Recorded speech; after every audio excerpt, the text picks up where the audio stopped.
Bismillahirrahmanirrahim. Assalamualaikum warahmatullahi wabarakatuh. Innal hamdalillah nahmaduhu ta'ala wa nasta'inuhu wa nastaghfiruh wa na'udzu billahi min shururi anfusina wa min sayyiati a'malina. Man yahdihillahu fala mudilla lahu wa man yudlil fala hadiya lahu.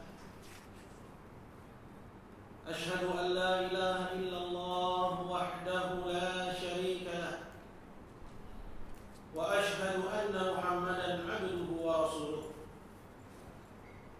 Ya ayyuhalladzina amanu taqullaha haqqa tuqatih wa la tamutunna illa wa antum muslimun.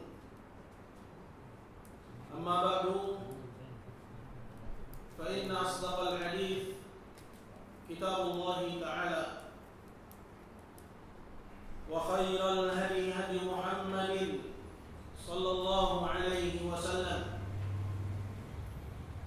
wa syarrul umuri muhdatsatuha fa inna kulla muhdatsatin bid'ah wa kulla bid'atin dhalalah wa kullu dhalalatin finnar. A'adzani Allah wa iyyakum minan nar. Kaum muslimin, bapak-bapak dan ibu-ibu jamaah salat maghrib yang saya hormati dan saya muliakan, segala puji bagi Allah Subhanahu yang pada malam hari ini masih melimpahkan banyak sekali nikmat kepada kita, dimudahkan untuk kita langkah kita, diberi taufik untuk kita hadir di majelis ini, dijauhkan dari kita segala hal yang memalingkan dari yang bermanfaat, permudah kita untuk mengerjakan berbagai macam ketaatan.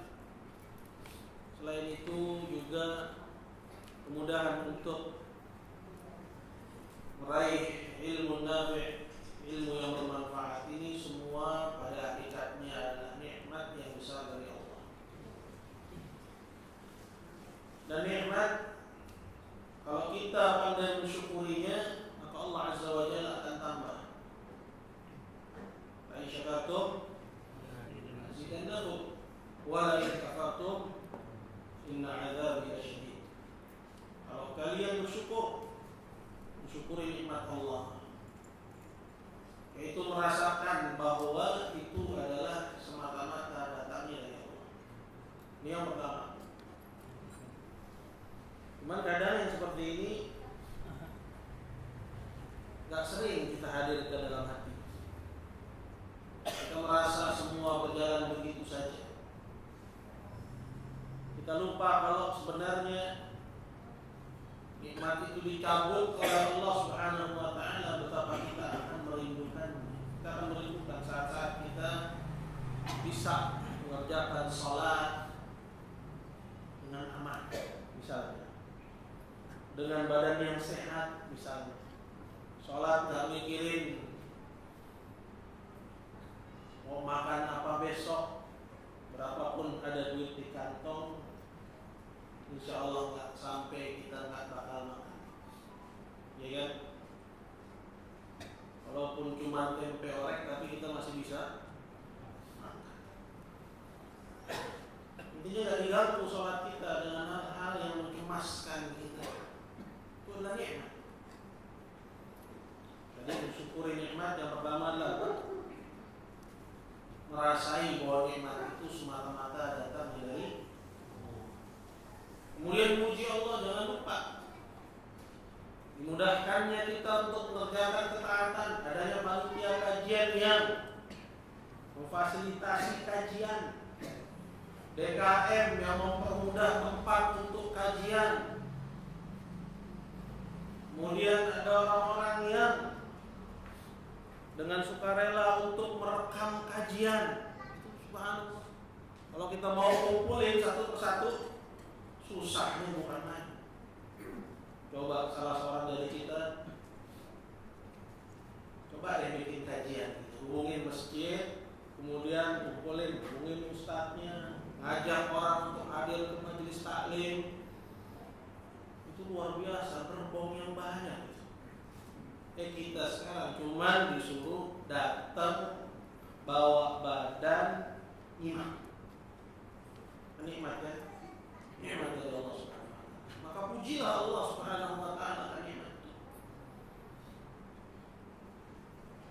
Kemudian di antaranya bersyukur kepada nikmat Allah juga, yaitu dengan kita memanfaatkan nikmat itu di jalan Allah. Ya, kalau dalam pengajian ya benar-benar kita ngaji, bukan ngaji malah kebanyakan ngaji tidur.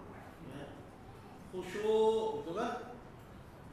Tekun, nggak taunya dukun. Duduk dengan tekun, kan dukun duduk dengan tekun. Subhanallah. Jadi hadirin dimuliakan Allah Subhanahu. Itu pilar-pilar syukur nikmat. Dan seperti itu juga kita mensyukuri nikmat Allah Azza wa Jalla yang lain. Merasai bahwa nikmat itu semata-mata datang dari Allah, kemudian memuji Allah, kemudian tidak menggunakan nikmat itu kecuali di jalan taat kepada Allah Subhanahu wa taala. Kalian dimuliakan Allah, kalau kita syukur nikmat la azidannakum. Apa yang akan bertambah? Ya ilmunya nambah. Kan kita bicara tentang nikmat thalabul ilmi. Betul?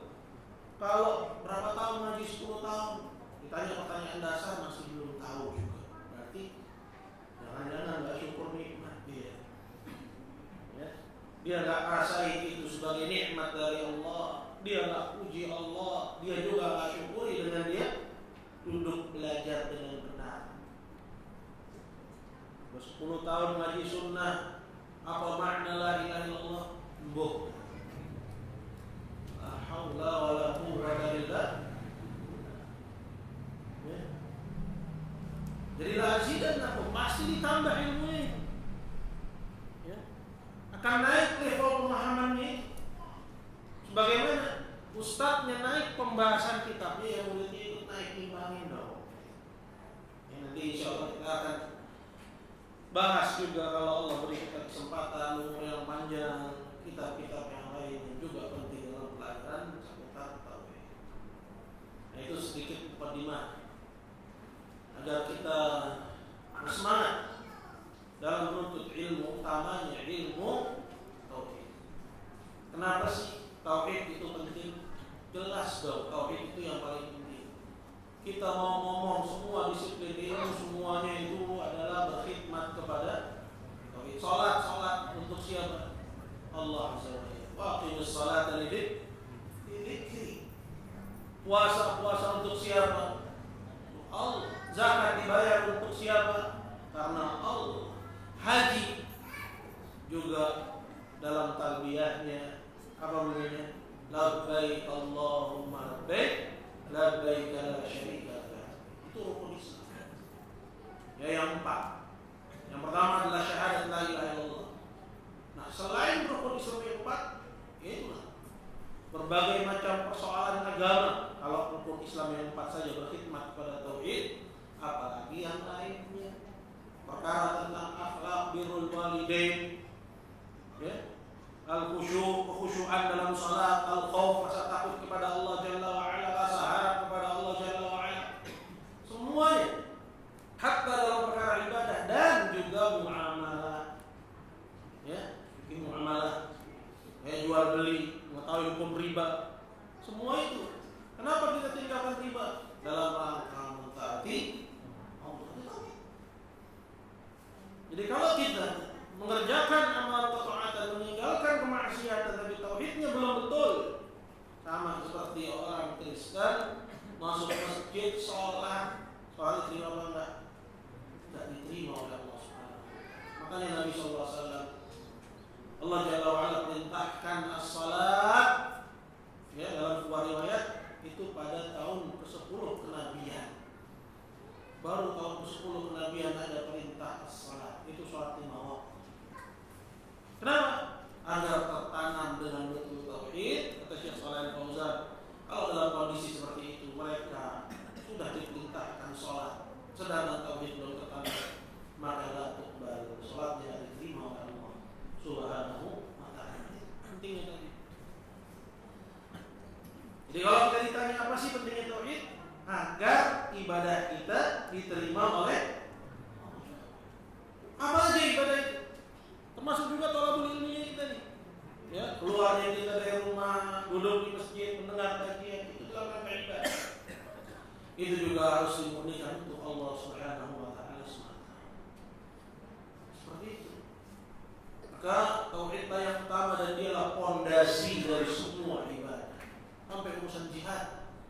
Jihad pun juga disyariatkan untuk apa? Lillahi kalimatillah. Dalam rangka meninggikan kalimat at-tauhid.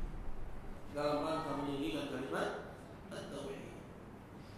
Begitu juga dalam memerintah, mengurus rakyat, semua itu adalah dalam rangka ibadah kita kepada Allah Subhanahu wa ta'ala. Maka oleh karena itu hadirin dimuliakan Allah Subhanahu, fadilah tauhid kabir, keutamaan tauhid besar. Ya. Apa fadilah tauhid yang paling tinggi? Kemarin sudah kita bahas dalam 2 bab sebelum ini. Yaitu dukhulul jannah bighairi hisabin wala 'adzab. Masuk surga tanpa hisab dan tanpa 'adzab. Ini fadilah yang paling tinggi. Dan di sana juga ada fadilah yang di bawah itu, apa itu? Masuk surga. Masuk surga adalah fadilah. Tapi masuk surga itu ada 2 macam. Ya, dukhulan awwaliyah yang pertama. Masuk bersama dengan gelombang pertama. Ya, itu yang masuk surga tanpa hisab dan tanpa 'adzab. Yang kedua, yang masuk surga tapi masbuqun bi'adzab. Tapi sebelumnya disentuh dulu dengan 'adzab. Tapi tetap masuk surga, masirul jannah, tempat kembali kepada surga. Kalau dia enggak menyekutukan Allah dalam syirik yang akbar, dalam syirik yang besar. Tapi dia jatuh kepada syirik kecil misalnya, atau dia jatuh kepada maksiat misalnya, sehingga dia juga terancam dengan azab. Tapi tetap nasib dia akhirnya di mana? Di surga. Sedangkan orang yang jatuh kepada kesyirikan yang akbar, yang besar, maka tempat kembalinya di neraka Allah Subhanahu wa ta'ala. Dia kekal di dalamnya wa ta'ala. Maka orang yang tahu akan keutamaan la ilaha illallah, dia takut kalau dia tidak kebagian dari. Maka pembahasan berikutnya tentang al-khawfu minasyirik, takut dari kesyirikan. Jadi dalam urutan bab, dalam memberikan bab secara urutnya, penulis yaitu Syekh Muhammad bin Abdul Wahab itu bukan ya sembarangan, melainkan ada hubungan, ada kaitan. Setelah bab fadlul tauhid wa ma yukaffiru min adz-dzunub, bab keutamaan tauhid dan bahwasanya tauhid itu bisa menggugurkan dosa. Kemudian masuk juga pada bab yang berikutnya, man haqqaqa tauhid dakhala jannah bi hisab wal 'adzab. Barang siapa yang merealisasikan tauhid, mewujudkan tauhid dalam kehidupannya secara utuh, ini enggak gampang, makanya fadilahnya juga enggak ringan. Dia akan masuk surga tanpa hisab dan tanpa 'adzab. Keren ya? Kalau ketemu presiden aja, ya tanpa protokoler, orang ngerasa keren. Ini masuk surga tanpa protokoler, di mana nggak keren? Ya nggak ditanya dari mana kamu, siapa nama kamu, siapa nama apa kamu, enggak. Masuk kalau orang penting, masuk ke istana, rasanya hebat banget gitu kan? Ini masuknya bukan masuk istana, tapi apa? Masuk surganya Allah Subhanahu wa ta'ala. Makanya amalannya ringan. Ya, amalannya itu tawakal yang sempurna. Siapa yang disebut dalam hadis tersebut? 4 sifat ya. Orang yang masuk surga tanpa hisab dan tanpa 'adzab, la yastarqun, wa la yaqtaun, wa la yatatayyarun, wa 'ala rabbihim yatawakkalun. Yang pertama, tidak minta ruqyah. Apa maksudnya minta ruqyah? Tidak minta kepada orang lain untuk mengobatinya. Ya, kalau dia mau berobat, dia berobat sendiri. Ya.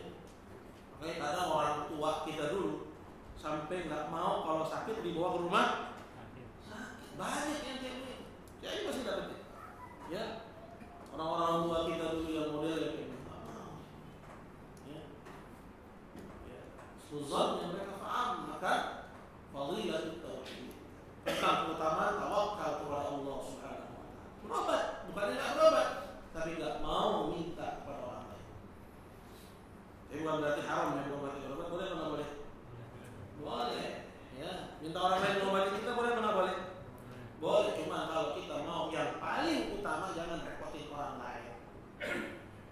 Ini masalahnya masalah minta.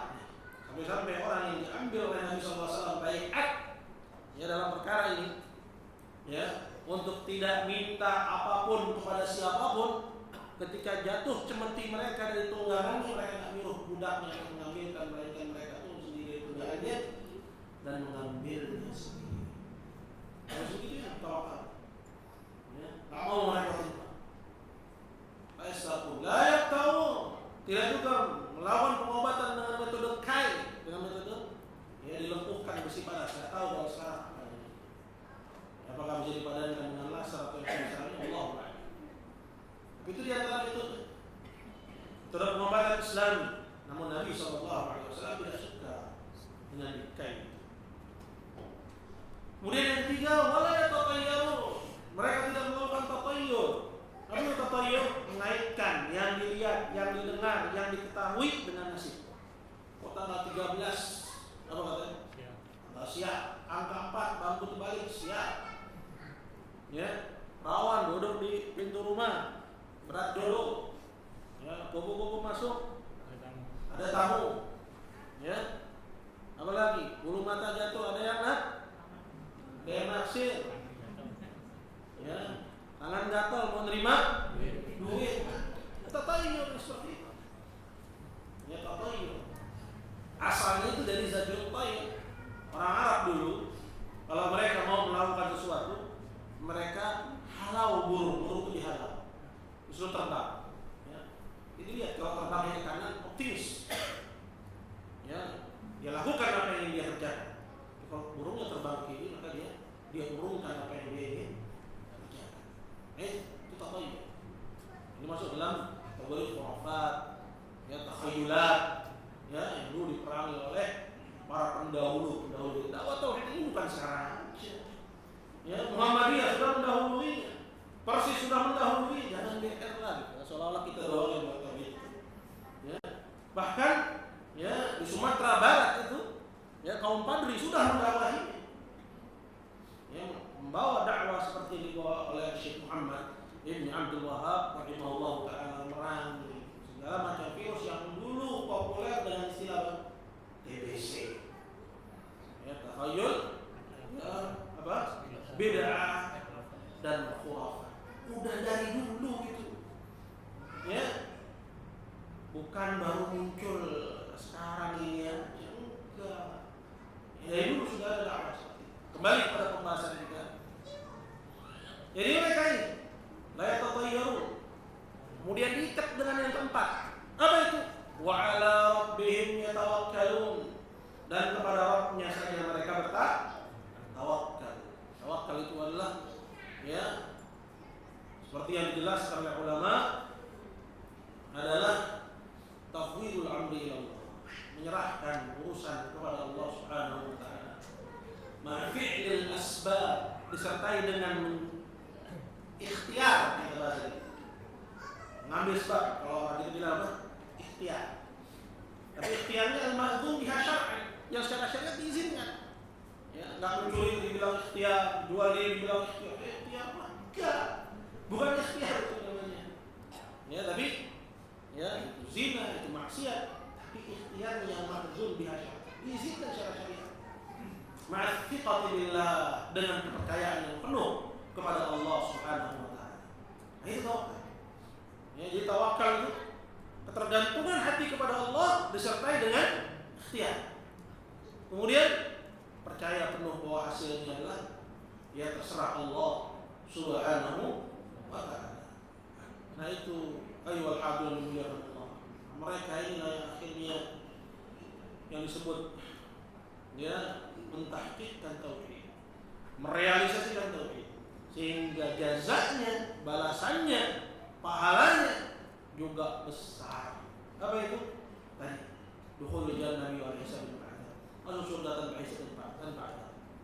Setelah bab itu, Syekh Muhammad bin Abdul Wahab masuk ke dalam bab yang berikutnya, yang bahas. Apa itu bab? Al-khawfu minasy-syirik. Takut dari kesyirikan. Apa hubungannya? Dijelaskan bahwa orang yang takut luput darinya keutamaan la ilaha illallah, maka dia khawatir terjatuh kepada penghalangnya. Penghalang dari tauhid itu kesyirikan kepada Allah Subhanahu wa taala. Orang yang melakukan kesyirikan, maka dia terhalangi dari keutamaan at-tauhid. Dia harus kebagian.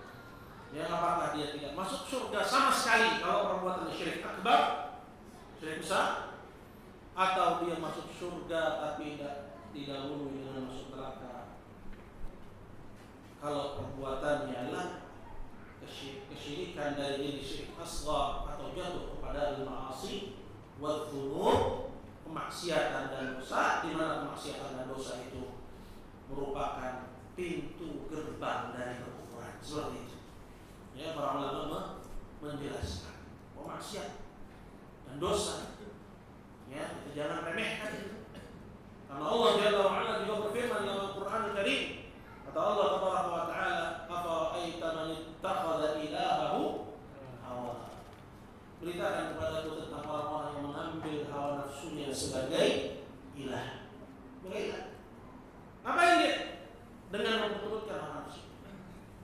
Meninggalkan perintah Allah, ya, melabrak larangan Allah Subhanahu wa taala, memperturutkan hawa nafsunya, menjadi budak nafsunya, menjadi budak syaitan, di mana seorang harusnya menjadi hamba Allah, bukan hamba syaitan. Disuruh menjadi hamba Allah, bukan hamba nafsunya.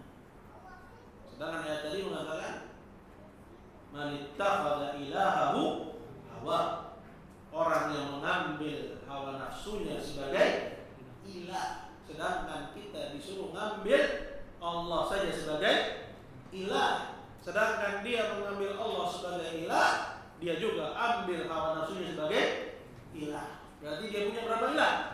2. Jadi orang yang berbuat hawa nafsu, dia telah mengambil selain Allah sebagai ilah. Jadi bahaya kan? Ya. Jadi mentahqiqkan tauhid, merealisasikan tauhid bukan cuma selamat dari syirik akbar saja, atau dari syirik akbar dari syirik kecil saja, tapi juga dari syirik akbar, syirik kecil, dan juga dari kemaksiatan dan dosa. Jadi nggak remeh masalah at-tauhid. Makanya kata Allah Subhanahu wa taala dalam Al-Qur'an, kata Allah Tabaraka wa taala dalam sebuah ayat yang dia berfirman,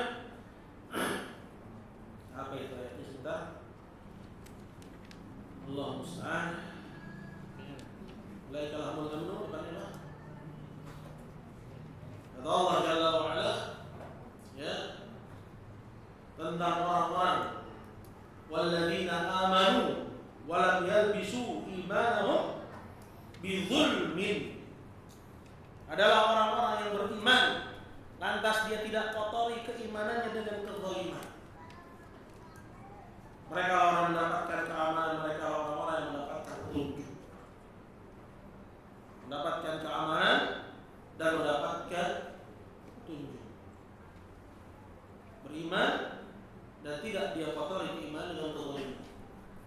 Kalau sahabat dengar ayat ini keberatan, yang menganggap bahwa kezaliman di situ adalah selain kesyirikan. Sehingga para sahabat bilang, ya Rasulullah, fa ayyuna lam yadlim nafsa. Wahai Rasul, siapa sih dari kita yang tidak jatuh kepada kezaliman? Maksudnya kepada dosa. Lalu dijelaskan Nabi sallallahu alaihi wasallam bahwa yang dimaksud dengan kezaliman di situ adalah syirik besar. Tidakkah kamu dengar tentang qaulul abdus saleh, hamba Allah yang saleh itu Luqman? Ya bunayya la tusyrik billah wa ya nabi, jangan sekutukan Allah, inna syirka la dzulmun azim, sesungguhnya kesyirikan adalah kezaliman yang paling besar. Dijelaskan oleh para ulama, barang siapa yang dia selamat dari segala macam bentuk kezaliman, ya, segala macam bentuk kezaliman, termasuk di situ kemaksiatan dan dzulum, maka dia mendapatkan al-amnul mutlaq, keamanan yang sempurna. Walladzina amanu wa lam yalbisu imanahum, adalah orang-orang beriman lantas tidak dia kotori keimanannya dengan kezaliman. Maksudnya tidak dia kotori tauhidnya dengan semua macam kezaliman. Ya, dzulmul 'abdi rabbah, seorang hamba menzalimi Rabbnya. Yang pertama, dzulmul 'abdi ghaira, seorang hamba menzalimi orang lain. Wa dzulmul 'abdi nafsah, dan yang ketiga, seorang hamba menzalimi dirinya sendiri. Dia selamat dari syirik akbar, dia selamat dari syirik kecil, dan dia juga selamat dari kemaksiatan dan dosa. Dia tidak melakukan semua kezaliman, maka keamanan yang dia dapat adalah al-amnul mutlaq, keamanan yang sempurna. Apa itu? Yaitu selamat dari azab, dia tidak disentuh oleh azab sedikit. Tapi kalau dia selamat dari syirik akbar, tapi tidak selamat dari syirik asghar, tidak selamat dari kemaksiatan dan dosa, mendzalimi orang lain dengan tangannya, dengan lisannya, dengan perbuatannya, atau mendzalimi diri sendiri dengan kemaksiatan dan dosa, maka dia selamat juga.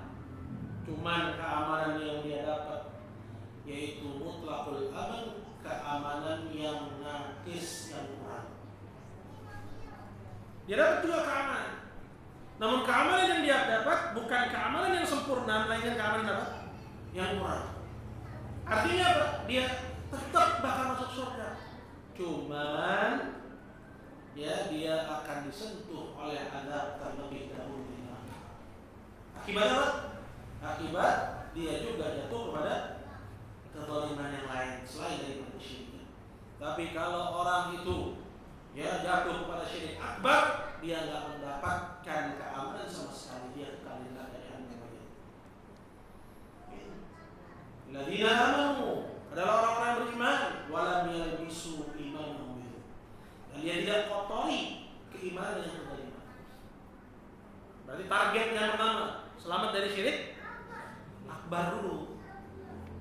Di sinilah kita baca seperti kitab ya tauhid. Ya, selamat juga dari syirik asghar. Di sini juga dibahasnya syirik asghar. Ya. Kemudian selamat dari maksiat. Entar kitab tauhidnya Ibnu Rajab. Ya, udah bisa baca kitab, ya download aja kitab tauhid Ibnu Rajab Al-Hambali.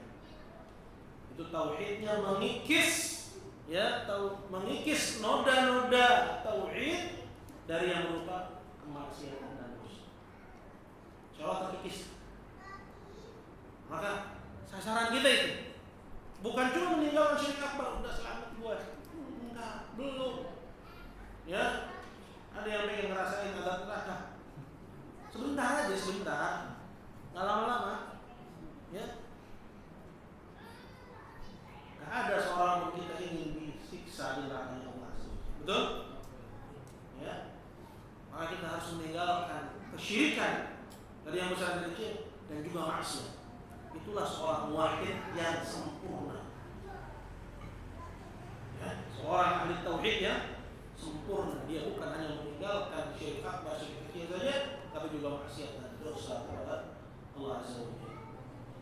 Kezaliman kepada orang lain, kezaliman kepada diri sendiri, dia juga harus meninggalkan itu, bersihkan dirinya dari perbuatan itu. Nah, setelah itu, yaitu setelah bab al-khawfu minasyirik, takut dari kesyirikan, karena kesyirikan adalah menghalangi dia mendapatkan fadilah tauhid. Apakah masuk surga walaupun didahului oleh azab, atau masuk surga tanpa hisab dan paksa. Selanjutnya beliau masuk dalam bab yang baru. Apa itu? Yaitu bab tafsir tauhid wa syahadatu an la ilaha illallah. Nah, hubungan bab ini dengan bab yang sebelumnya, bahwa seorang yang mentauhidkan Allah, karena tauhid itu adalah syahadat la ilaha illallah, maka dia harus paham apa makna dari kalimat yang dia ucapkan itu berupa kalimat syahadat. Berupa kalimat syahadat. Apa makna yang dimaukan dari kalimat?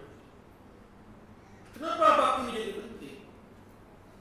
Karena banyak sekarang orang yang sudah menerima la ilaha illallah, mau mengucapkannya, tapi kalah sama orang-orang musyrikin di zaman Nabi SAW yang nggak mau mengucapkannya, tapi mereka paham akan maknanya. Orang musyrikin di zaman Rasulullah SAW, seperti yang Allah Ta'ala sebutkan dalam Al-Quran, ketika mereka disuruh untuk mengucapkan la ilaha illallah, kata Allah, fa idza qila lahum la ilaha illallah istabirun. Kalau dikatakan kepada mereka, ucapkanlah oleh kalian la ilaha illallah, mereka sombong, tak mau. Mereka tolak. Apa kata mereka? Ahinna latariku alihatina li syai'in majnun. Apakah kami harus meninggalkan sesembahan kami selain Allah ini hanya untuk mengikuti kemauan seorang penyanyi gila? Maksudnya siapa? Nabi Muhammad SAW. Dari ucapan mereka ini menandakan bahwa mereka tahu bahwa yang dimaukan dan yang diminta dari kalimat la ilaha illallah adalah meninggalkan semua peribadahan kepada selain Allah dan memberikan ibadah itu hanya untuk Allah. Lihat kondisi kaum muslimin yang mereka mengucapkan la ilaha illallah, membeli untuk kuburan. Mengucapkan la ilaha illallah, tawaf di kuburan. Mengucapkan la ilaha illallah, manggil-manggil selain Allah, meminta kepada selain Allah. Ini kesyirikan menurut semua madhab. Ini bukan perdebatan. Kalau dalam masalah ini terjadi perdebatan, pokok agama ada perdebatan, bubar agama Islam. Betul? Gak ada perdebatan bahwa memberikan ibadah kepada selain Allah adalah kesyirikan yang mengeluarkan pelakunya dari Islam. Maka dakwah kepada tauhid itu mudah. Kepada kaum muslimin dakwah tauhid itu mudah. Kenapa? Karena dakwah kepada apa yang disepakati. Jangan kepada kaum muslimin, kepada orang Nasara, orang Yahudi, ahli kitab, juga poros dan titik temu kita itu pada la ilaha illallah. Loh Ustaz, Yahudi Kristen mengucapkan la ilaha illallah, Ustaz? Iya. Pada asalnya, namun mereka meninggalkannya. Dalam Al-Quran Allah Jalla wa'ala, Qul ta'alaw, Qul ya ahlal kitabi, ta'alaw ila kalimatin sawa'in bainana wa bainakum alla na'budu illallah. Katakanlah oleh Muhammad kepada ahli kitab itu, maksudnya Yahudi dan Kristen, ta'alaw, kembalilah kalian kepada kalimat yang sama antara kami dan kalian, titik temu antara kami dan kalian. Apa itu? Alla na'budu illallah. Jangan kita beribadah kecuali kepada Allah. Wala nusyrika bihi syai'an, dan jangan kita menyekutukan dia dengan suatu apapun. Tauhid. Wala yattakhidha ba'duna ba'dan arbaba min dunillah, dan jangan sebagian kita mengambil sebagian yang lain sebagai Tuhan yang lain selain Allah. Itu kan tauhid. Fa in tawallaw, kalau mereka berpaling dari ajaran ini, faqul syahadu, maka bilang kepada mereka terang-terangan, saksikanlah bi anna muslimun, bahwa kamilah orang Islam. Jadi orang Islam itu yang mentauhidkan Allah. Dan orang yang meninggalkan tauhid berarti apa? Non muslim. Itu bahasa halusnya. Ya, kalau bahasa yang bikin gemeternya apa? Kafir. Siapa yang bilang? Allah Ta'ala dalam ayat itu. Apa kata Allah? Fa in tawallaw faqul syahadu bi anna muslimun. Kalau mereka berpaling, bilang sama mereka, saksikanlah sesungguhnya kami orang-orang muslim. Berarti kalian, konsekuensinya apa? Kami orang-orang muslim berarti kalian. Masa kami orang muslim, kalian juga muslim? Mungkin ya? Ya nggak mungkin. Faqul syahadu bi anna muslimun wa antum, dan kalian kufar. Kalian orang kafir. Jadi meninggalkan tauhid, kafar billah, jatuh kepada kufuran wa iyadu billah. Ya. Jadi ayo kami memuliakan Allah Subhanahu wa taala itu.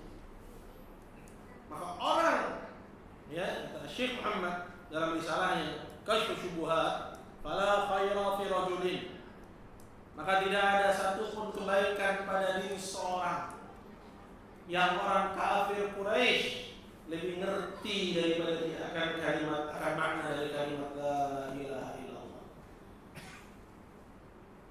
Orang yang ngaku muslim mengucapkan la ilaha illallah di satu majelis bahkan bisa 1000 kali tapi tidak ngerti maknanya. Ya, tapi orang kafir Quraisy dulu menolak mengucapkannya justru karena paham bahwa kalimat la ilaha illallah itu minta mereka untuk meninggalkan peribadahan kepada selain Allah. Paham di sini, kawan? Nah, ini bab kita. Dan dalil-dalil yang akan dimuat di sini ya menerangkan tentang makna syahadat la ilaha illallah. Berkata beliau, qala babu tafsir tauhid. Tafsir itu artinya ya makna at-tauhid, arti dari at-tauhid. Dan tauhid seperti yang pernah dijelaskan itu masdar dari fi'il apa? Wahada yuwahidu, menjadikan satu. Ya, menjadikan satu. Dan secara definisi bahwa tauhid itu adalah ifrad, yaitu menunggalkan. Bukan menganggap Allah satu, Tuhan satu. Bukan. Memang Allah itu satu. Tapi bukan di situ poros pertentangan para nabi dan kaumnya. Karena kaumnya sudah mengetahui bahwa yang menciptakan alam semesta hanya Allah. Ya, yang memilikinya hanya Allah, yang mengaturnya hanya Allah. Dan Allah sebutkan di dalam Al-Quran, wala in sa'altahum, kalau kau tanya kepada mereka wahai Muhammad, tanya sama siapa? Orang musyrikin Quraisy. Man khalaqahum? Siapa yang menciptakan mereka? La yaqulunna Allah. Pastilah mereka akan menjawab Allah. Ialah masalah rububiyah, penciptaan, kepemilikan dan pengaturan. Bahwa siapa yang menciptakan, memiliki alam semesta, mengatur alam semesta, orang musyrikin mengatakan hanya Allah yang menciptakan, memiliki dan mengatur. Hanya Allah Azza wa Jalla yang menciptakan, memiliki, mengatur. Ya. Artinya tauhid yang diminta ya oleh Nabi SAW dengan ucapkanlah kalian la ilaha illallah, bukan apa yang sudah diyakini oleh orang-orang musyrikin Quraisy. Karena kalau meminta sesuatu yang sudah diyakini berarti tahsilul hasil, minta yang sudah diyakini, dan itu berarti ya sia-sia. Mereka menjawab, kami sudah meyakini itu kok. Seperti itu. Tapi tauhid yang diminta dari orang-orang musyrikin Quraisy, kalau kalian mengakui hanya Allah yang menciptakan, memiliki, mengatur, maka hanya kepadanya lah hendaknya kalian beribadah. Nah, dari situ para ulama membagi tauhid menjadi tiga: tauhid rububiyah, yang kedua tauhid uluhiyah, dan yang ketiga tauhid asma wa sifat. Ya, dan tauhid rububiyah ini tidak ada khilaf antara kita dengan musyrikin di sini. Bukan berarti ya kita katakan musyrikin itu bertauhid. Enggak. Mereka tidak bertauhid dalam tauhid yang diminta oleh Nabi SAW. Tapi dalam perkara rububiyah mereka sudah yakini. Dan itu dijadikan titik tolak ya argumen Quran. Maksudnya apa? Banyak ayat dalam Al-Quran bilang yang mengatakan afala taqilun, tidakkah kalian berakal? Artinya apa? Ketika mereka mengakui hanya Allah menciptakan, memiliki, mengatur, tapi mereka beribadah kepada selain Allah juga, ini alamat bahwa mereka kehilangan akal sehat. Karena orang yang sehat akalnya seharusnya kalau dia tahu hanya Allah menciptakan, memiliki, mengatur, dia hanya beribadah kepada Allah saja. Jadi itu jadikan argumen oleh Quran. Ya, jadi tauhid rububiyah itu cuma sebagai argumen dalam Quran. Bukan Al-Quran minta mereka untuk mentauhidkan Allah dalam masalah rububiyah. Iya, karena itu sudah ada. Ya, bahkan sudah terdapat dalam fitrah semua insan. Ya, sekalipun dia itu Fir'aun, mengakui bahwa yang menciptakannya Allah. Ya, kata Musa kepada Fir'aun, laqad alimta ma anzala haula'i illa rabbas samawati. Kamu wahai Fir'aun, kata Musa, tidak ada, sudah tahu, tidak ada yang menurunkan bencana-bencana itu melainkan hanya Allah semata. Rabbul wasallam. Fir'aun dalam kondisi dia mengingkari Allah Azza wa Jalla. Dia bilang ana rabbukumul a'la, akulah Rabb kalian yang tertinggi. Tapi pada hakikatnya apa kata Allah? Wajahadu biha, dengan lisannya mereka dia mengingkari. Wastaqadat qulubuhum al-ulwan, tapi padahal hatinya meyakini. Kenapa dia ingkari dengan lisannya? Karena zalim dan takabur saja. Itu masalah fitrah. sekalipun orang kafir ketika dia meminta kepada Allah, dia akan menengadah ke langit. Dia akan menengadah ke langit. Dalam Al-Quran kata Allah Subhanahu wa taala, "Fa idza raqibu fil fulk da'u Allah mukhlishina lahu din." Kalau mereka naik ke lautan, ke kapal, kemudian kapal itu berlayar di lautan, kemudian mereka dihantam gelombang nanti, di situ mereka menyeru Allah SWT. Jadi orang kafir Quraisy ketika itu bukan hanya mengakui Allah pencipta, pemilik, pengatur alam semesta saja, tapi yang kedua juga sudah beribadah kepada Allah. Kita harus tahu. Mereka sudah beribadah kepada Allah. Makanya dalam talbiyahnya mereka bilang apa? Labbaik Allahumma. Ini talbiyah sudah ada di zaman jahiliyah. Datang Islam dipateni doang. Cuma dipateni. Apa mereka bilang labbaik Allahumma labbaik. Labbaik itu ya artinya saya sambut panggilan. Ya Allah. Labbaik Allahumma labbaik. Labbaik la syarika lak labbaik. Saya sambut panggilanmu, tidak ada sekutu bagimu. Udah ngomong begitu mereka. Illa syarikan huwala, kecuali sekutu yang itu milikmu. Sini kesalahan.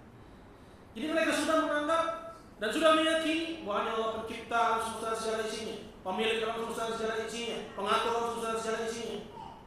Sudah. Ayatnya banyak dalam Al-Quran. Ya. Kemudian yang kedua, mereka juga sudah beribadah kepada Allah. Sudah beribadah kepada Allah. Itu. Jadi hari kemudian Allah Subhanahu wa taala ini dasar-dasar yang perlu kita tahu. Nah, kondisi kita bilang bahwa ya tauhidul rububiyah itu merupakan ya bukan poros persimpangan antara para nabi dan umatnya. Itu bukan berarti kita mengatakan bahwa orang-orang musyrikin itu muwahhid. Tidak. Ya, musyrikin yang musyrik cuma dalam perkara ini ya itu bukan poros pertentangan. Poros pertentangan pada jenis tauhid yang kedua, yaitu apa? Uluhiyah. Inilah yang dimaukan dengan syahadat la ilaha illallah. Tidak ada yang berhak diibadahi. Bukan tidak ada yang mencipta. Yang menciptanya Allah. Cuma kalau kita yakin bahwa hanya Allah mencipta, ya ibadah dong hanya kepadanya. Nanti kita bahas setelah itu setelah sholat. Setelah sholat. Jedanya pertanyaan. 2 waktu ya? 2 menit lagi. Ya udah. Kita udahin aja jawab pada salat kita sambung lagi. Sallallahu alaihi wasallam Muhammad wa ala alihi wasallam. Alhamdulillahi rabbil alamin. Jazakumullah.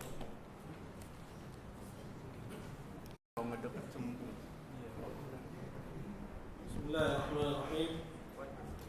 Alhamdulillah wassalatu wassalamu ala Rasulillah wa ala alihi wa sahbihi wa man ittaba'ahu. Hari ini mulia Allah, kita berada pada bab yang paling penting. Karena saya ingin tanya kepada hadirin yang mulia. Banyak kita ingin tahu tentang hukum sholat. Ya, ada yang digerak-gerakkan jarinya, ada yang enggak. Subuh ada yang kunut, ada yang tidak. Wajah itu aurat bagi wanita atau bukan? Ada yang bilang aurat, ada yang bilang bukan. Itu semua adalah masalah fiqhiyah. Yang kalaupun kita tahu apa jawabannya, semua itu tidak ada gunanya kalau kita belum mentauhidkan Allah Subhanahu wa taala. Ini simulasi kecil aja untuk kita lebih memahami bahwa apa yang dibahas khusus pada bab ini itu berkaitan dengan keabsahan keislaman kita. Karena orang yang tidak mengerti tauhid, orang yang tidak paham apa makna la ilaha illallah, dia belum masuk ke dalam Islam pada hakikatnya. Walaupun secara zahir kita melakukan dia sebagai orang Islam. Ada orang datang mengucapkan asyhadu an la ilaha illallah. Apa perlakuan kita kepadanya? Perlakuan kepada orang Islam. Tapi hakikat dia belum paham akan makna la ilaha illallah. Di sisi Allah Jalla wa Ala dia bukan Allah. Dia belum meyakini Allah sebagai satu-satunya yang berhak diibadahi. Dia masih meyakini bahwa ada selain Allah yang berhak diibadahi. Pada hakikatnya dia belum musyrik. Kalau dia tampakkan itu, misalnya dia tampakkan ya bahwa dia belum meyakini hanya Allah beribadah, dia masih tetapkan bahwa Syekh Abdul Qadir Jailani itu berhak diibadahi selain Allah, sehingga dia beribadah kepada Qadir Jailani. Atau misalnya dia beribadah kepada orang soleh lainnya, dia tambahkan dengan perbuatan, dengan memberikan sembelihan misalnya, dia berikan nazar kepada selain Allah misalnya. Nah kalau begitu, yang tampak, yang zahir bahwa orang tersebut diperlakukan sebagai batal. Karena al-hukmu bil-zahir wallahu yatawalla as-sarar. Penilaian sesuai dengan yang zahir, sesuai yang tampak. Ketika yang tampak dari Islam, tahu sebagai orang Islam. Oleh karena itu kita tidak tahu siapa orang-orang munafiqun, karena orang-orang munafik itu menyembunyikan kekufuran menampakkan Islam. Orang munafik itu kaum muslimin sangat biasa lah. Munafik. Ya, Nabi SAW jihad, mereka itu jihad. Enggak kelihatan. Tapi kalau sudah ditampakkan, maka yang tampak adalah kekufuran, maka perlakuannya adalah perlakuan kepada orang kafir. Itu baru al-hukmu bil-zahir wallahu yatawalla as-sarar. Ini bab paling penting. Ya. Itu bab tentang tafsir tauhid. Ya wa syahadatu an la ilaha illallah. Apa arti tauhid? Apa makna dari syahadat la ilaha illallah? Tadi sudah kita jelaskan bahwa tauhid itu masdar dari wahada yuwahhid. Tauhidan yang secara makna, secara istilah artinya adalah ifrad, yaitu ya menunggalkan, bukan menganggap Allah satu. Kenapa? Karena orang musyrikun sudah mengetahui Allah satu. Yang menciptakan, memiliki, mengatur hanya Allah Subhanahu wa taala semata. Tapi keyakinan mereka akan hal itu belum cukup menjadikan mereka muslim. Ini yang tadi saya sebutkan, bahwa yang diminta dari mereka oleh Nabi untuk mengucapkan la ilaha illallah bukan pengakuan, bukan pengakuan. Ya, mainan ifradullah bil ibadah, menunggalkan Allah dalam beribadah. Ini keyakinan orang-orang musyrikin bahwa hanya Allah yang beribadah, bahwa hanya Allah Subhanahu wa taala pencipta, pemilik dan pengatur semesta. Ya. Nah ini juga ya keyakinan bahkan orang yang paling kufur kepada Allah sekalipun itu Fir'aun, tadi sudah saya sebutkan, mengakui bahwa tidak ada yang menurunkan rencana-rencana kepada kaum Fir'aun ketika itu selain Allah Subhanahu wa taala. Sudah tahu. Namun keyakinan mereka itu ya, itu yang diminta untuk dijadikan landasan berpikir agar jangan setelah itu beribadah kecuali kepada Allah Subhanahu wa taala. Ya. Dalam hal ini Allah Jalla wa ala berfirman, coba lihat dalam ayat 21 dari surat Al-Baqarah.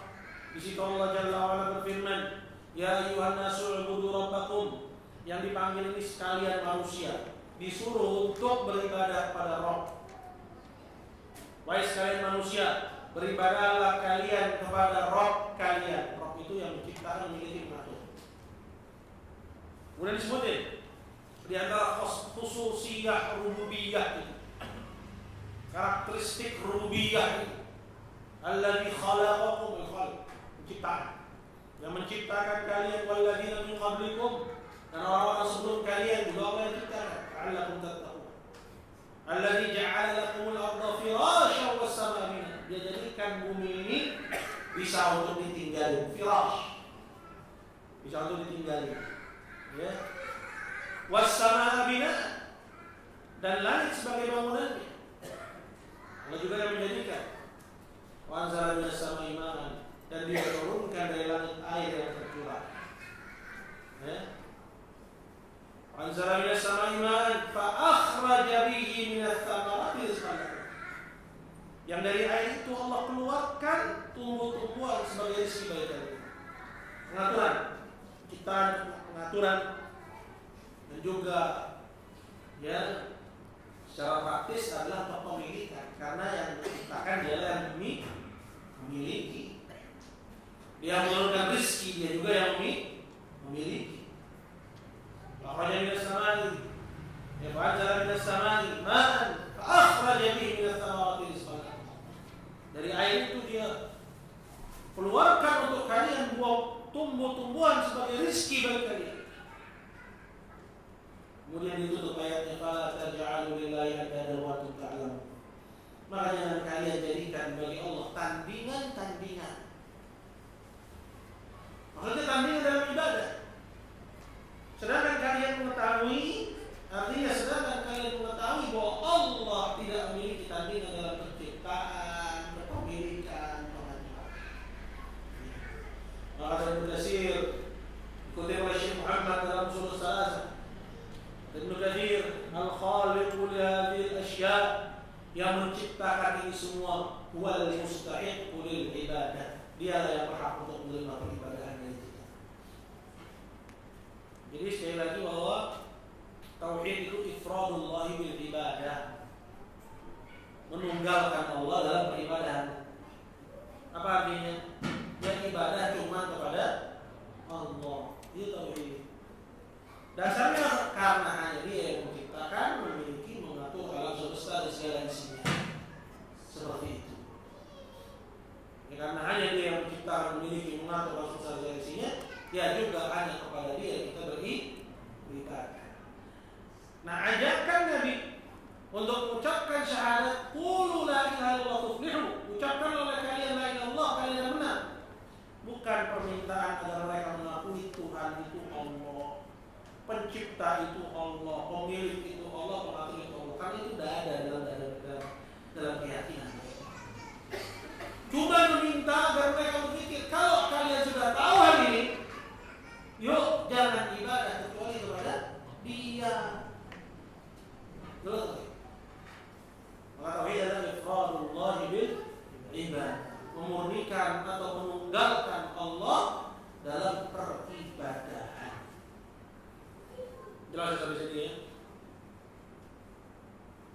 Seperti itu. Kita akan baca insyaallah dalilnya. Yang pertama adalah terdapat dalam ayat yang ke-57 dari surat Al-Isra. Situ Allah Jalla wa Ala berfirman, "Ulaika alladziina yad'uun yabtaghuna ila rabbihimul wasilata ayyuhum aqrabu wa yarjuna rahmatahu wa yakhafuna 'adzabahu.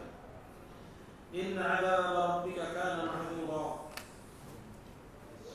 Yang artinya mereka, yaitu orang-orang yang diibadahi oleh musyrikin dari para malaikat dan orang-orang saleh. Alladzina yad'uun, orang-orang yang mereka seru.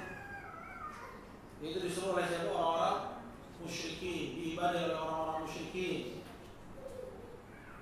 Mereka sendiri, kata Allah Azza wa Jalla, yabtaghuna ila rabbihimul wasilah, mencari wasilah kepada Rabbnya. Maksudnya di masa hidupnya. Orang-orang saleh, para nabi dan para wali dan orang yang mengikuti mereka di masa hidupnya mencari wasilah kepada Rabbnya. Apa yang maksud dengan wasilah? Yaitu al-qurbah, mengerjakan amalan-amalan soleh yang mendekatkan diri mereka kepada Allah. Jadi yang dulu diibadah orang-orang musyrikin, sana ada siapa? Ada Latta, sana ada Uzza, sana ada Manat. Latta ini di antara tafsirannya adalah orang soleh karena yaitu sawit dari haji. Dulu dia mengaduk gandum sama daging untuk dibagikan kepada jemaah haji. Bahkan jauh sebelum Nabi Muhammad SAW, pada kaum Nuh alaihissalam, kenapa Allah utus kepada mereka Nuh? Karena mereka menyekutukan Allah dengan orang-orang saleh. Wa qalu la tadharunna alihatakum wa la tadharunna waddan wa la suwa'a wa la yaghutha wa ya'uqa wa nasr. Wad, suwa', yaghuth, ya'uq dan nasr. Dan mereka bilang, itu kaum Nuh, jangan sekali-kali kami tinggal dan sembah kalian alihah. untuk jamak dari ilah yang diibadahi. Jangan sekali-kali kalian tinggal dan sempat kayak semuanya. Terlebih khusus yang 5. Siapa yang 5? Wad dan waswa'an. Kemudian Yaghuth, Ya'uq dan Nasr. Ini 5 kata Ibnu Abbas, asma'u rijalin salihin min qaumi Nuh. Nama orang saleh dari kaum Nuh. Meninggal dalam waktu yang berdekatan. Kemudian dalam rangka mengingat ibadah mereka, dibangunlah patung untuk memotivasi ibadah. Tujuan asalnya itu. Sehingga ketika melihat orang tersebut, patung orang saleh itu, semangatnya jadi terpompa kembali. Tujuannya ini. Kemudian ketika berganti generasi, wa nusyal ilm. Ketika kalimat nusyal ilm, ketika ilmu telah dilupakan, berarti ketika itu sudah hilang ilmu, berarti ada apa? Kejahilan. Ya. Jika telah terangkat ilmu dan merebaklah kejahilan, tidak, maka sembah-sembah itu pun diibadahi selain Allah. Nggak lagi dijadikan sebagai apa? Sebagai motivator untuk ibadah, pengingat untuk ibadah. Nggak lagi itu, tapi ubidat min dunillah, diibadahi. Gimana untuk ibadahnya? Apakah minta rezeki kepada orang soleh? Enggak. Karena masalah pengaturan mereka sudah tahu hanya Allah yang menurunkan.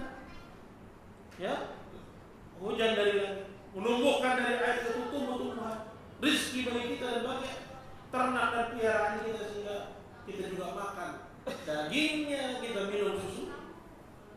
Maksud kita. Tapi dalam bentuk tawassul, mereka berikan ibadah kepada orang soleh, ya, agar doa mereka dikabulkan oleh Allah. Ya. Dan tidak semua tawassul syirik, tapi ini yang kita bicarakan tawassul ya syirik. Ada unsur memberikan ibadah kepada selain Allah. Kenapa kalian iktikaf di kuburan orang soleh? Agar doa saya dikabulkan oleh Allah. Ini kadar terkecil bahwa itu sudah dibilang kesyirikan, persis seperti kesyirikan di zaman jahiliyah. Kalau sudah mintanya langsung sama orang soleh, lebih parah lagi, lebih jelek lagi. Kalau udah minta hujan sama pawang, lebih jelek lagi. Ya, kalau sudah minta rezeki sama dukun, lebih jelek lagi. Karena orang musyrikin dulu nggak sampai separah itu kesyirikan. Namun kendati begitu, Allah bilang apa? Wa qatiluhum, dan perangi mereka semua hatta la takuna fit, sampai tidak ada lagi kesyirikan, wa yakuna dinu kulluhu lillah, dan ibadah itu seluruhnya milik Allah. Kembali pada pembahasan. Jadi ayat ini menjelaskan bahwa orang-orang musyrikin beribadah kepada orang-orang saleh, ya, yang mereka buat patungnya. Dan untuk ibadah yang dari jenis apa? Tawassul. Yaitu dari jenis tawassul yang syirik. Dia berikan ibadah kepada kuburan, dia berikan ibadah kepada orang saleh dengan asumsi orang saleh ini hanya perantara. Nanti yang ngabulin siapa? Allah. Inilah kesyirikan musyrikin yang pertama. Dalilnya adalah surat Yunus ayat 18 dan surat Az-Zumar ayat 3. Karena nggak bahas itu di sini, silakan bujuk sendiri. Yunus 18, kemudian surat Az-Zumar ayat 3. Di mana diterangkan bahwa orang-orang musyrikun dahulu menjadikan orang-orang saleh itu hanya sekedar perantara. Ya, hanya sekedar perantara. Nggak pernah mereka meyakini bahwa orang saleh itu yang ngabulin doa. Enggak. Tapi kita begitu dianggap sebagai apa? Kesyirikan yang besar. Kenapa? Karena ada sarful ibadah, memberikan ibadah kepada selain Allah. Mau motivasinya bahwa selain Allah itu yang ngabulin doa, atau selain Allah itu sebagai perantara saja. Pokoknya kalau udah memberikan ibadah kepada selain Allah, udah ada bersyirik. Dan pelakunya kafir. Dan tidak bisa disebut selain dengan sebutan kafir. Karena Allah Jalla wa'ala kafarahum, kafirkan mereka. Wattakhadhu min dunillahi andada, dan mereka mengambil selain Allah tandingan-tandingan dalam perkara apa? Dalam perkara rububiyah atau dalam perkara ibadah? Ibadah. Wattakhadhu min dunillahi andada liyudillu an sabilihi, untuk menyesatkan manusia dari jalan Allah. Apa kata Allah selanjutnya? Qul, bilang sama mereka wahai Muhammad, tamatta' bi kufrika qalilan, bersenang-senanglah kalian dengan kekufuran kalian. Apa takfir mutlak? Muayyan, personnya, pelakunya. Tamatta' bi kufrika, bukan perbuatannya, orangnya. Perbuatannya dan juga orangnya. Tamatta' bi kufrika qalilan innaka min ashabil. Dua di sini, labelnya dapat, hukum di akhirat juga. Jadi yang mencap mereka itu sebagai orang kafir karena memberikan ibadah kepada selain Allah, siapa? Allah Jalla wa Ala. Dalam Al-Quran ini bukan tidak takfir, tapi takfir yang benar. Takfir ubadul umur, pengkafiran kepada siapa saja yang beribadah kepada selain Allah Subhanahu wa Ta'ala. Beda. Kalau orang Khawarij mengkafirkan dengan apa? Dengan dosa. Ya, dengan dzunub. Ya, dengan dosa dibilang kekufuran. Ya, pelakunya dikeluarkan dari Islam, itu Khawarij. Ya, tapi kalau takfirnya yang diajarkan oleh la ilaha illallah pada semua orang yang beribadah kepada selain Allah Subhanahu wa Ta'ala, itu tidak boleh anti takfir, ikhwan. Bahaya. Ya, bahaya tuh. Ya, kenapa? Kalau kita yang mutlak seperti itu, pokoknya sama takfir itu antipati tanpa didetilkan permasalahannya. Memang ada sebagian yang berbahaya, berlebihan. Tapi kalau menganggap orang yang menyekutukan Allah itu telah keluar dari Islam, ini konsekuensi syahadat. Tadi kita jelasin di sini. Nggak jelasin di sini. Ya, dalam bab kita ini. Jadi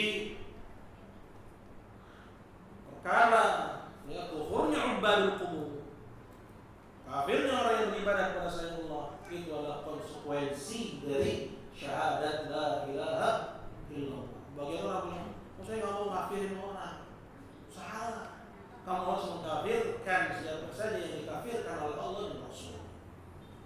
Tapi dalam perkara-perkara yang sama, nah itu baru kita hati-hati. Tapi dalam perkara yang jelas, seperti misalnya ya, simulasi. Ya. Orang mengatakan zina halal. Apa maksudnya? Muslim kafir? Muslim kafir?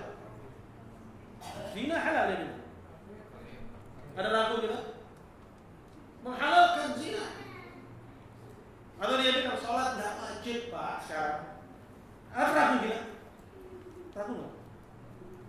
Bahwa orang tersebutlah kafir kepada Allah Subhanahu wa Ta'ala. Kita nggak boleh ragu. Pada perkara yang maklum min ad-din di bawah. Atau lebih jelas lagi, dia mengingkari hari kebangkitan. Tidak ada hari kebangkitan dia. Ragu nggak kita? Bahwa pelakunya orang yang mengucapkannya telah kepada Allah, dia ucapin sadar ya, artinya ya bukan gila dia. Orang gila udah keluar dari pembahasan.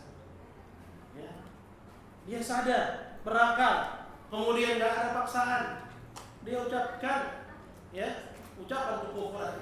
Ausabbullah, dia maki Allah, dia caci Allah Subhanahu wa Ta'ala. Ya, atau dia misalnya ya mendustakan Quran ini buatan Muhammad. Tak boleh ragu akan kafirnya. Kalau ragu, batal Islam. Itu perkara-perkara seperti sholat, seperti zina, ya, mengingkari hari kebangkitan, mana lebih besar, ya, dengan perkara la ilaha illallah, mengingkari la ilaha illallah, mengingkari tauhid.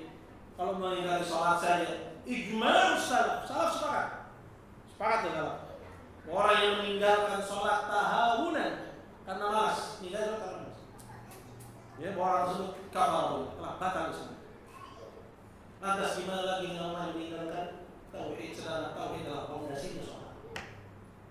Ya, jadi kita nggak boleh ragu terhadap perkara yang seperti itu. Nah, semoga dengan belajar kita ini kita akan ngerti tentang yang kita. Baik, kita baca ayat ini aja ya. Nanti insya Allah kita sambung pada pertemuan yang datang biar ada waktu untuk tanya jawab. Jadi orang-orang yang diibadahi oleh orang musyrikin itu, orang musyrikin diantaranya beribadah kepada orang soleh. Ya. Nah, orang soleh ini dijelaskan dalam ayat ini, yabtaguna ila rabbihim wasilah. Di masa hidupnya juga mencari jalan untuk mendekatkan diri kepada Allah dengan mengerjakan amal soleh. Ya. Mengerjakan ketaatan, meninggalkan yang diharamkan oleh Allah. Ayyuhum aqrab, siapa dari mereka yang paling dekat dengan Allah? Berlomba-lomba dalam ibadah. Wa yarjuna rahmatah, mengharap rahmat Allah. Siapa? Orang-orang saleh juga mengharap rahmat Allah. Wa yakhafuna 'adzabah, dan juga takut akan azab Allah Subhanahu wa taala. Ayat ini menjadi dalil dalam masalah ini. Apa itu? Bahwa tauhid adalah meninggalkan cara ibadahnya musyrikin. Apa cara ibadah musyrikin disebutkan dalam ayat ini? Beribadah kepada as-salihin. Kalau itu ibadah yang batil. Kenapa?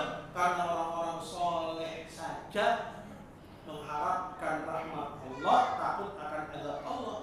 Lah mereka malah berharap kepada salihin, berharap ya kepada orang-orang soleh yang memberikan rasa harap dan cemasnya kepada makhluk selain Allah Subhanahu wa taala. Jadi ini membatalkan argumennya musyrikin dari fondasi dari fakta. Kalau orang-orang soleh saja berharap kepada Allah, maka kita berharap kepada mereka. Gitu. Ya. Orang soleh saja takut kepada Allah, kenapa kita malah takut sama mereka? Ya. Padahal mereka sendiri mengharap rahmat Allah, takut akan azab Allah. Maka tauhid meninggalkan peribadahan al-musyrik. Betul? Ya. Itu hanya berharap kepada zat yang orang-orang saleh itu juga berharap kepadanya, itu siapa? Allah. Zat yang orang-orang saleh itu hanya takut kepadanya. Siapa mereka? Siapa dia? Allah. Ya, bukan malah berharap kepada orang saleh, para wali. Ya, tidak boleh kita berikan harap cemas kita kepada selain Allah Jalla Jalla. Nah, ini makna dari ayat ini, bahwa ayat ini menjelaskan akan makna tauhid. Wa tauhid adalah meninggalkan peribadahan kepada selain Allah dari orang saleh ataupun selainnya, dan bahwasanya rasa harap cemas kita dan ibadah kita secara umumnya hanya diberikan dan diperuntukkan untuk Allah Subhanahu wa taala semata. Wal ilmu indallah. Ayat ini diwaskan oleh Allah Subhanahu wa taala. Ayat yang pertama, dan insyaallah pada pertemuan yang akan datang kita ambil ayat yang berikutnya. Dan saya ingatkan kepada hadirin, semoga kita semangat dalam belajar, khususnya karena tauhid ini, karena banyak orang yang udah ngaji menganggap remeh perkara tauhid, udah ngaji malah menganggap remeh perkara at-tauhid, yang seharusnya justru mereka sangat takut dari kesyirikan, dan takut dari kesyirikan mengharuskan mereka lebih sungguh-sungguh lagi dalam mempelajari tauhid. Kalau Nabi Musa tadi diingatkan oleh Allah akan makna la ilaha illallah, hadis ya. Tahu lewat dalam masalah hadisnya, di mana Musa minta kepada Allah, ya Rabb, alimni syai'an adzuka wa adzuka. Ajari aku sesuatu yang dengannya aku mengingat Engkau dan dengannya aku menyuruh Engkau. Kemudian Allah mengajari Musa, qul ya Musa la ilaha illallah. Katakanlah wahai Musa, la ilaha illallah. Terus apa kata Musa? Ya Rabb, wahai Rabb, kullu ibadika yaquluna hadza. Semua hambamu sudah mengucapkan itu. Seolah-olah Musa pengen yang lain. Dia pengen yang khusus. Ya, dia pengen yang lebih baik daripada la ilaha illallah. Lalu diingetinlah Musa oleh Allah tentang fadlut tauhid. Ya, apa kata Allah? Ya Musa, law anna samawati sab'a wal ardu sab'a fi kiffah. Kalau langit yang 7 lapis, bumi yang 7 lapis diletakkan di satu anak timbangan, wala ilallah fi kiffah, dan la ilallah di satu anak timbangan yang lain, malat bihinna la ilaha illallah. Yang paling berat itu adalah anak timbangan, dan di situ ada kalimat la ilaha illallah.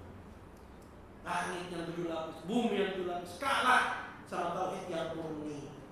Tauhid yang murni, bukan tauhid yang cuma diucapkan di lisan tapi tidak paham. Itu lebih berat daripada bumi yang 7 lapis dan langit yang 7 lapis.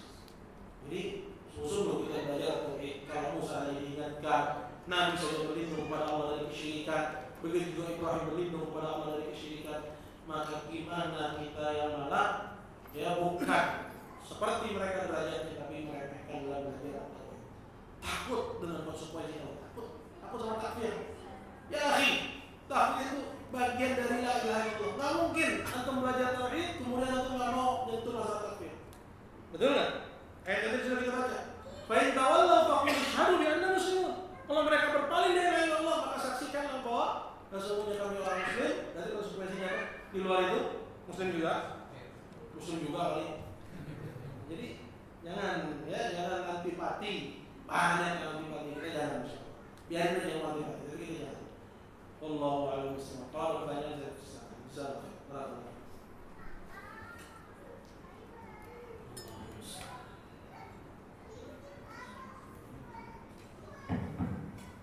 Assalamualaikum warahmatullahi wabarakatuh.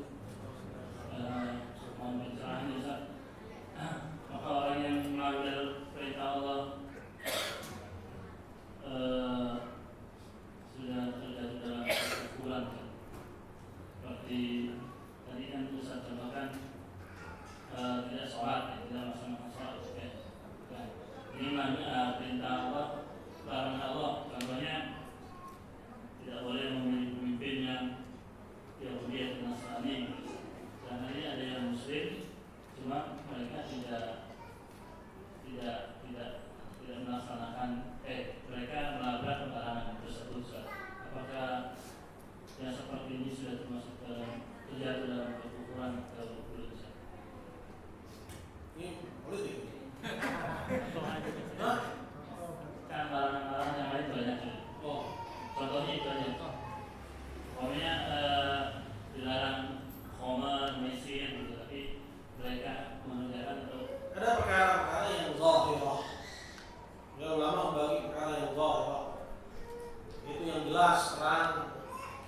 Ya, definisi oleh ulama perkara yang zahirah itu yang ilmunya ya sama rata antara orang alim dan orang ya jahil. Artinya tak mesti dia alim dulu, dia sekolah dulu, S2, S3 baru tahu bahwa khamr itu haram. Ya, itu perkara zahirah. Bahwa zina itu haram, bahwa liwat, ya perbuatan homoseksual itu haram. Entar saya tahu haramnya kalau dia S3, ya sampai S3 pun kamu juga nggak akan tahu loh. Kalau ya memang kamu yang berpaling, sebenarnya kamu yang berpaling. Itu bukan jahil, namanya berpaling.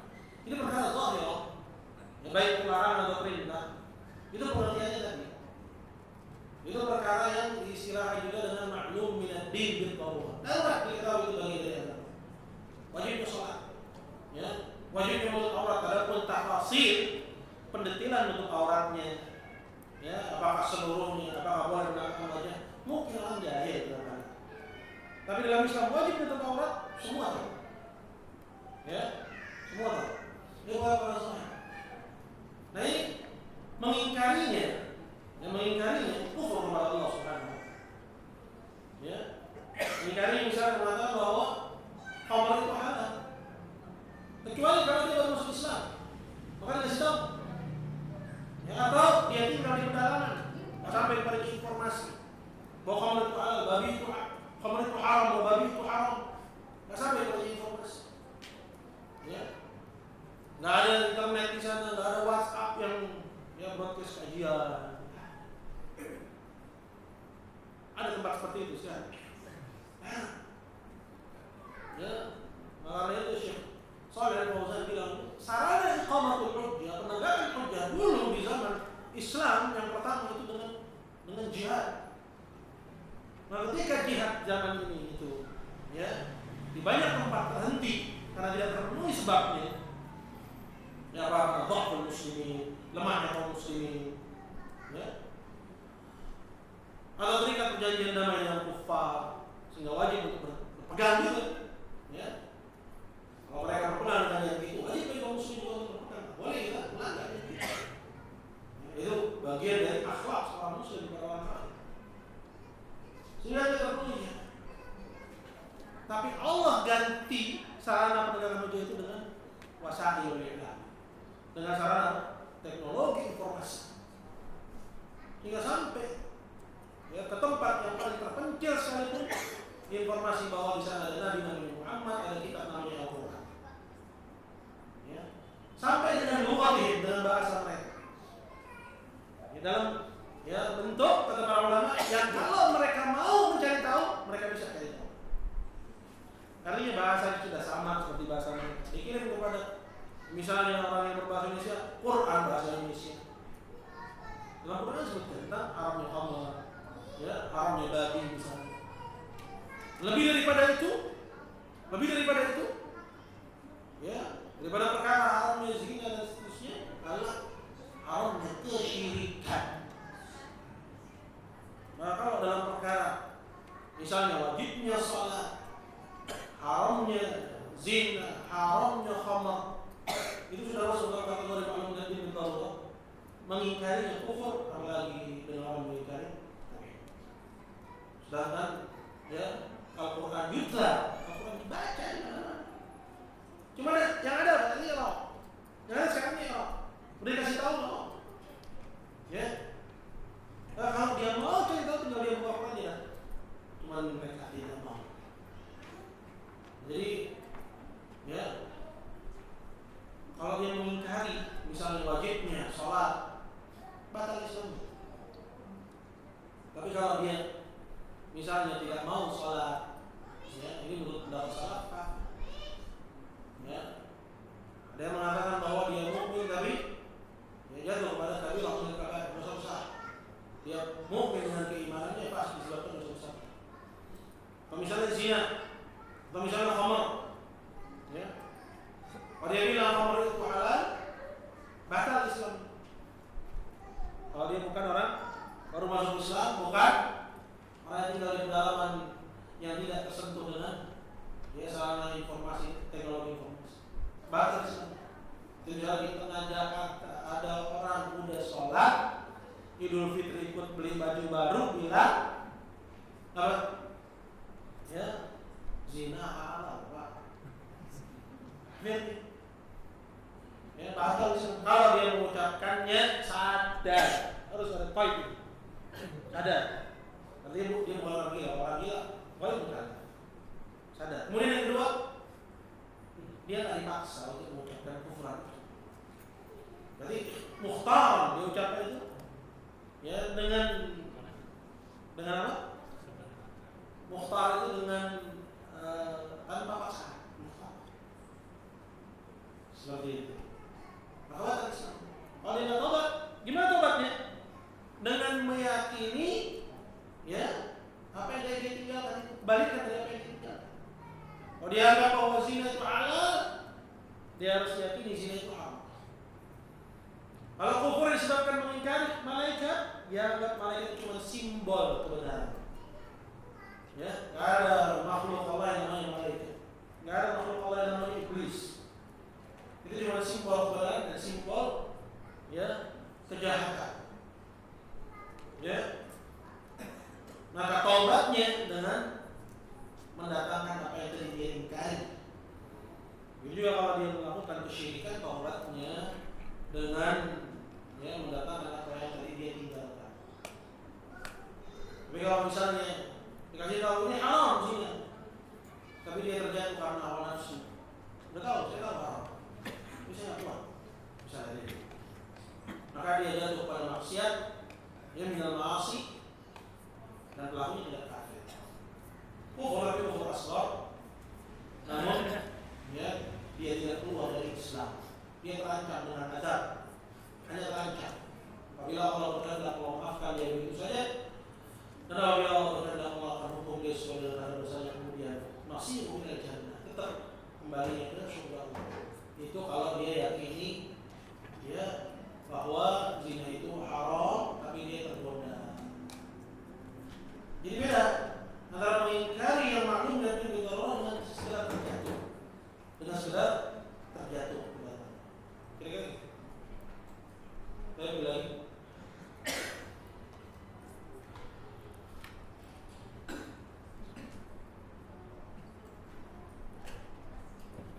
silakan.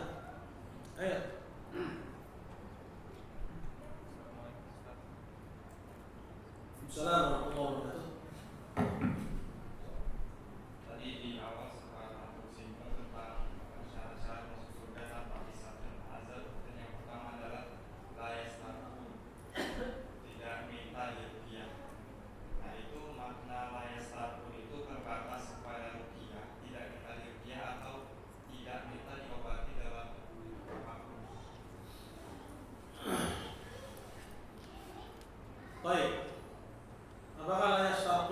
cuma tidak minta ruqyah atau tidak minta diobati.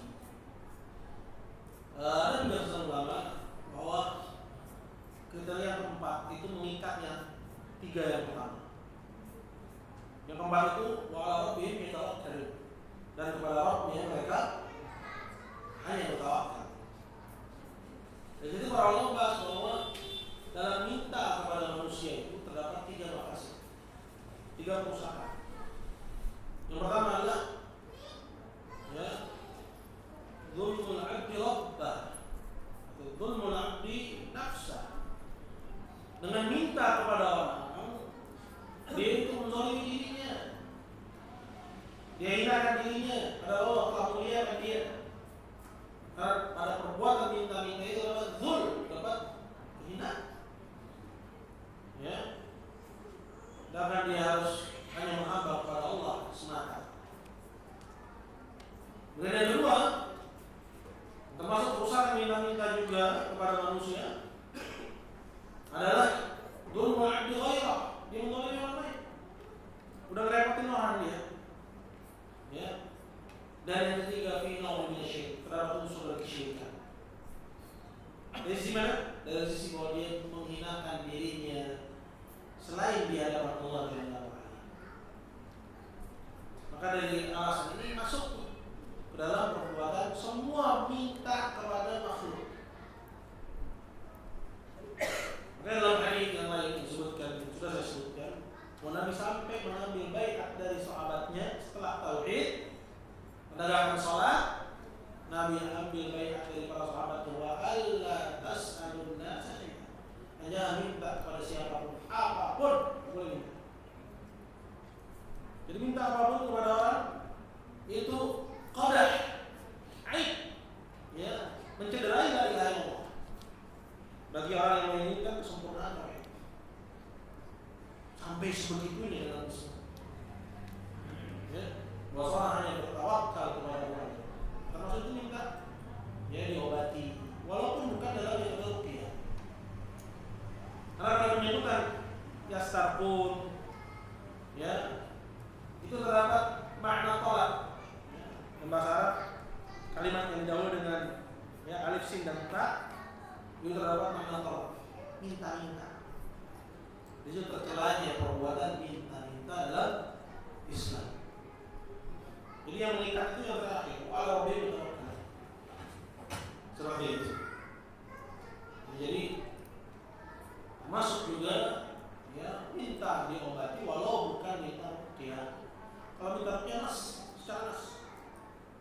Ya, kalau minta diobati kepada orang lain itu secara ya makna.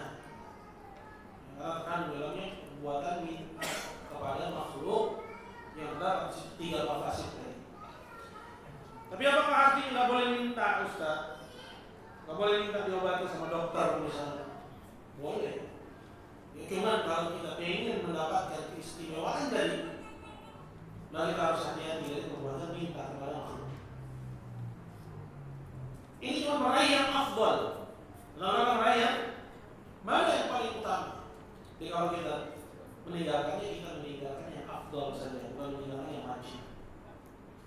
Jadi boleh berobat, cuma yang maksud berobat sini minta diobati oleh orang, ya. Boleh minta tolong sama orang, cuma mana yang paling utama? Yang paling utama adalah tawakal kepada Allah. Ya, ini sebab sendiri sadar kepada Allah Subhanahu dengan keyakinan. Kalau minta maaf, nggak masuk. Ya, itu bahasa kita aja, ada kata-kata minta. Ya, itu istiqlal namanya. Kita minta ya kepada orang tersebut untuk ya memaafkan kita, ya, agar urusan kita dengan dia di dunia itu sudah rampung selesai, sehingga di akhirat nanti kan ya dipermasalahkan lagi di hadapan Allah Jalla wa'ala. Enggak masuk dalam kategori apa yang dibahas di sini. Ya, dalam bahasa kita aja itu namanya minta maaf. Ya, wa'fu anhu. Bahkan sudah seharusnya diperintah oleh Nabi SAW. Ya, bahasa yang punya madlam di akhir kezaliman kepada saudaranya. Falyastahlil yaum, minta dihalalkan sekarang. Jangan tunggu sampai ya nunggu mati baru nanti dihisab oleh Allah. Allah. Baik. Ini ada pertanyaan di kertas ya. Kalau kita mengutamakan jabatan atau uang sehingga sholat sudah terlambat, termasuk keluar dari syahadat atau disebut syirik asghar. Kalau sampai ya terlambat misalnya sehingga meninggalkan jamaah, di mana sholat berjamaah bagi laki-laki wajib, meninggalkan yang wajib maksiat dan maksiat, ya, dan kemaksiatan jatuh kepada kufur asghar, ya, disebut sebagai ya kekufuran tapi dari makna yang lain. Dia bukan riya, ya, tapi dari makna yang tadi, dari ayat yang tadi. Apa dari tahu hawa, ya, maksiat. Disebut sebagai kesyirikan. Juga bisa disebut sebagai kesyirikan dari sisi ayat tadi. Ya, dia mengambil hawa nafsu sebagai ilah. Ya, tapi tidak disebut sebagai musyrik, tidak batal Islamnya, tidak. Dia tidak batal syahadatnya. Yang wajib baginya untuk ya bertaubat dan mendahulukan sholatnya. Dia tidak mengutamakan dunia. Tapi kalau misalnya wanita, kalau dia seorang wanita, ya, dia meninggalkan sholat berjamaah misalnya, sholat berjamaah baginya tidak wajib di masjid. Karena mau dia kerjakan di awal waktu atau di akhir waktu misalnya, dia masuk dalam kategori mengerjakan sholat pada waktunya. Karena waktu sholat itu ada awal dan ada akhir. Selagi dia tidak tunda hingga keluar waktunya, habis waktunya, dia tidak berdosa. Ya, dia tidak berdosa. Sholat tanpa mengetahui arti bahasa Arab yang dibaca sah apa tidak?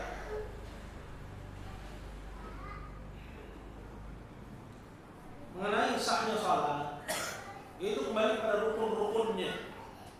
Rukun-rukunnya, ya, adalah mendatangkan yang disebutkan dalam hadis musyi sholat. Hadis orang yang buruk sholatnya, kemudian diajarkan oleh Nabi Sallallahu Alaihi Wasallam. Ya, Nabi Sallallahu Alaihi Wasallam berkata kepadanya, "Jika qumta ila sholat, fakabbir." Kalau kamu ingin sholat maka bertakbirlah. Ya, qra, ya, ma tayassara min al-Qur'an, kemudian baca Al-Fatihah. Itu rukun-rukunnya. Tumarka hatta tatma'inna raki'an, kemudian rukuk sampai kamu tumanina. Tumarka, kemudian tidak hatta tatma'inna ya qa'iman, sampai kamu tumanina dalam diri. Masjud, kemudian sujud hatta tatma'inna sajidan, sampai tumanina lagi, tidak sujud. Tumarka, duduknya dalam sujud, kemudian sujud lagi. Ya, kemudian tahiyat akhir, kemudian salat. Lagi mendatangkan rukunnya, maka sholatnya sah kalau karena Allah. Ya, sholat subuh 2 rakaat, zuhur 4 rakaat, asar 4 rakaat, dan seterusnya. Ya, karena rukunnya sah. Tarkul wajib, meninggalkan yang wajib tidak merusak sah. Apa yang wajib? Seperti misalnya qira'atus surah, baca surat tahiyat pertama, wajib, tinggal wajiban. Ya, tinggalkan, dia tidak termasuk sholat, ya, walaupun dia akhir sholatnya sah tapi menanggung dosa dengan wajib dengan sengaja. Ya, kalau lupa katakan dengan sahwi, ya, begitu juga meninggalkan yang sunnah dalam sholat. Intinya kapan sholat dianggap sah? Kalau sudah mendatangkan rukun. Bagaimana tidak ngerti yang dia baca? Ini bukan syarat sahnya sholat. Dia bukan syarat sahnya mengerti yang dibaca, bukan syarat sahnya sholat. Cuma dianjurkan, ya, soal itu untuk khusyuk, betul? Dan la yatimul wajib illa bihi fa wajib. Khusyuk itu wajib, ruhnya sholat. Kalau itu tidak dicapai kecuali dengan memahami artinya, maka memahami artinya jadi wajib. Nah, siapapun kita, ya, tua muda besar kecil, ya, wajib untuk mempelajari ma'ani as-salat. Ya, bacaan salat, ya, dan wajib mempelajari bahasa Arab. Ya, daripada bahasa Inggris mana lebih wajib? Arab. Maka bahasa Arab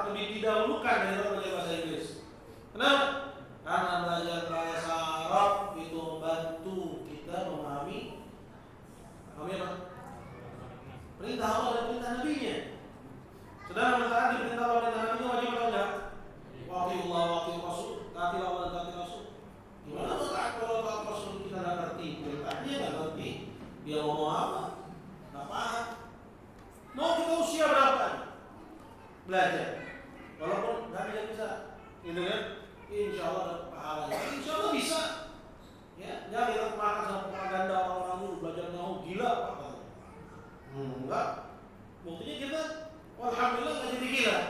Memang orang-orang dulu takut-takutin. Ya, tujuannya ini tanpa syaitan agar orang meninggalkan belajar nahu, akhirnya meninggalkan memahami agama Allah sehingga yang berbawa kejahilan, kealaman bisa dari propaganda yang PKI. Ya, biar orang jauh dari apa? Dari agamanya, bodoh dari agamanya. Jangan mau. Jadi siapa kita usahakan untuk belajar. Alhamdulillah sangat banyak. Ya, ada yang ya dengan kursus, ada yang dengan online, tinggal kemauan. Yang dulu nggak ada. Ya, online itu nggak ada, harus datang. Soalnya ada online, memang kita nggak tahu untuk datang. Tapi saya bertua Ustaz, ya nggak apa-apa, isi waktu dengan niat yang benar, insya Allah jadi ladang pahalanya. Ya, yang kelak di akhir kita akan tersenyum melihatnya. Insya Allah pahala. Tersenyum dan alhamdulillah saya sudah sempat belajar bahasa Arab, walaupun nggak bisa, tapi ada pahalanya yang kita bawa di sisi Allah. Biar paham hadis Nabi SAW, dan akan dimudahkan juga